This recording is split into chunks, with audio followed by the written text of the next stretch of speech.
Hello guys, good day. So this is the third topic natin sa cloud computing.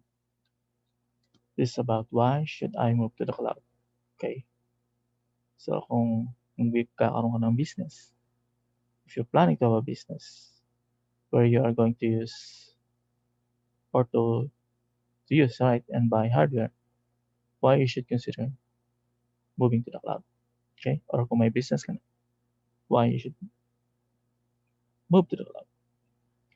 So ito yung reasoning ng Microsoft, and I will try to analyze this for you and add something more. The cloud helps you move faster and innovate in ways that were once nearly impossible. Okay, yep, the cloud is really powerful and nowadays the innovation really is unimaginable.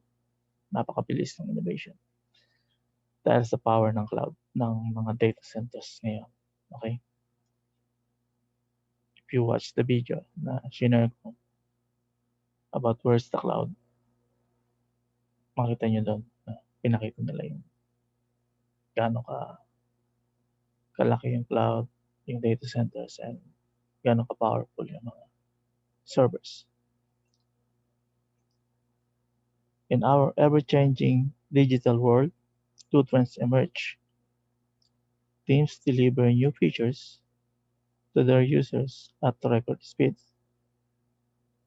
Yep, yung update, lalo na sa cloud, ngayon mabilis. Kailangan mabilis, okay? Kasi you want to, release that or have the features first on your service or applications na meron ka. Okay? Like example sa TikTok, di ba? Mabilis yung mga features nila, yung mga augmented reality, mga sila, no? Ang mga editing, face editing, or mixed reality. So, yun, nakagawa nila yung sa TikTok. So, ginagawa rin sa ibang apps. So, matindi yung competition. So, ito yung magagawa mo. Ito yung benefit mo pag nasa cloud ka. Mabilis yung update, new features, laging latest, pwede mong magamit agad. Kung ano man yung latest na meron. Okay? Users expect an increasingly rich and immersive experience with their devices and with software. So yung expectation din ng users, medyo malaki na. No? They are getting spoiled. Siyempre, kung anong trending, gusto nilang ma-experience yan. Okay. If you're not on the cloud, most likely, medyo late po nang may install or magagamit yung mga ganong features because it will take you a lot of time. Unlike sa cloud, mabilis. Nandun na agad. Okay. And you can utilize it as soon as you like. Okay. You just need to subscribe to it. Okay. Software releases were once scheduled in terms of months or even years. So dati ganun na. Matagal yung release. Today, teams release features in smaller batches that are often scheduled in days or weeks. So, madalas na daw weekly or in days. May update na. Some teams even deliver software updates continuously, sometimes with multiple releases within the day. So, hindi lang siya daily. Pwede rin within the day, multiple release nangyari. Because, these people are a lot of developers. So, maraming developers. Lalo na ngayon, uso ang open source. Maraming nade-develop na programs na pwedeng ma-release kahit anong oras. Think of all ways you interact with devices that you couldn't do a few years ago.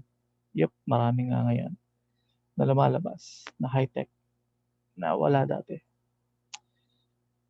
Many devices can recognize your face and respond to voice commands. Yep, face recognition and voice recognition technology. Augmented reality changes the way you interact with the physical world. So, yung augmented reality, di ba? Yung 3D na mga animations, pwede ka makapag-interact sa kanila using virtual. Okay. Sa virtual world, nakakombine na lang ngayon. Yan yung nagiging uso ngayon. Like sa Zoom or sa Teams, pag napag-meeting ka sa online, in virtual, pwede kayong pumunta sa isang room. So, mag-interact kayo doon and mag-create kayo ng ibang characters. Yun yung augmented reality. Household appliances are even beginning to act intelligently. So, may mga devices ngayon, di ba? Kaya sa Amazon na devices, pwede mong kausapin. So, may AI na kasi yan. Si Alexa, di ba? These technologies are only a few examples and many of them are powered by the cloud. So, ito yung mga high-tech na to. Nagiging possible lang dahil sa cloud, dahil sa artificial intelligence na nasa cloud. Okay. And that is only possible. Possible lang kasi yung ganong klase ng artificial intelligence sa cloud dahil sa power ng cloud na meron ngayon. Okay. It's a very huge, napakalaki talaga nung capacity ng mga data centers ngayon. Computing powers, storage, napaka ano talaga, matindi. Kaya mas matindi, doon nagtatribe yung artificial intelligence. So, yung the best na AI ay nasa cloud. Okay? Doon lang siya possible na pwede mag-operate. Because need niya ng matinding resource para mag-operate. So, kaya yung mga device na gaya niyan, nasa cloud. May-utilize mo lang if you move to the cloud. To power your services and deliver innovative and novel user experiences, new, okay? Novel. More quickly, mabilis, ng mga bagong experiences sa iyong services, sa iyong web application or any app. The cloud provides on-demand access to on-demand kung kailan mo kailangan. Okay? A nearly limitless pool of raw compute, storage, and networking components. So ito yung compute, yung CPU power or servers. Storage, dami. Anong kailangan mong gaano kalaking storage. Like, kung gigabytes, 10 gigabytes, 20 gigabytes, terabytes, it's sinasabi niya limitless. Okay? They can provide that to you. Networking components, ano mga kailangan mo sa network. Kahit ano pa. Okay? Networking mga devices na pwede mo magamit.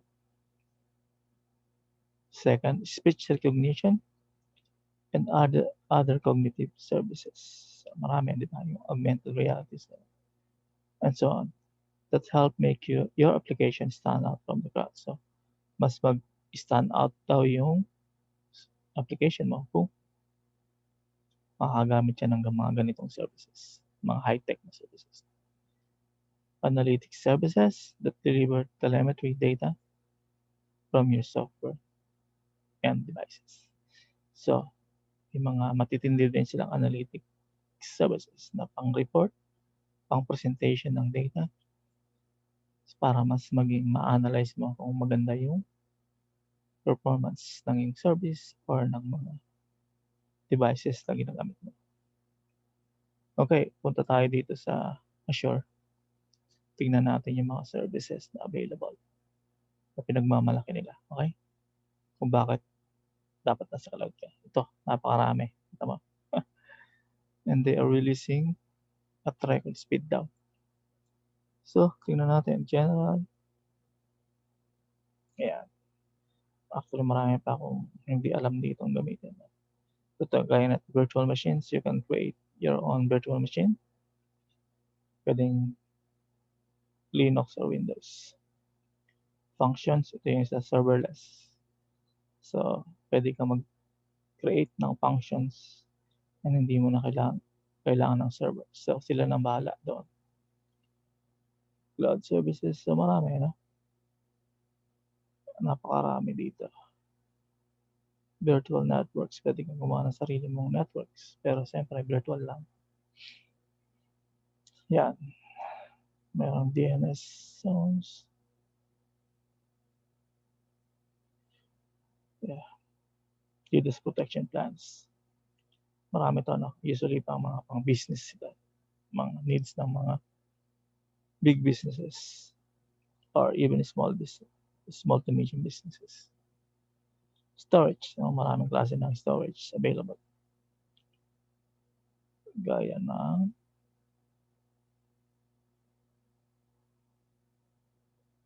marami sila. Web application ng API. Ito, pwede ka rin. So, marami pang klase. Mobile containers. Iba't ibang klaseng databases. Ito yung SQL Server. Ito naman yung Azure Cosmos DB. Ito yung future ng database ng Microsoft, which is a NoSQL. Okay, available lang na dyan.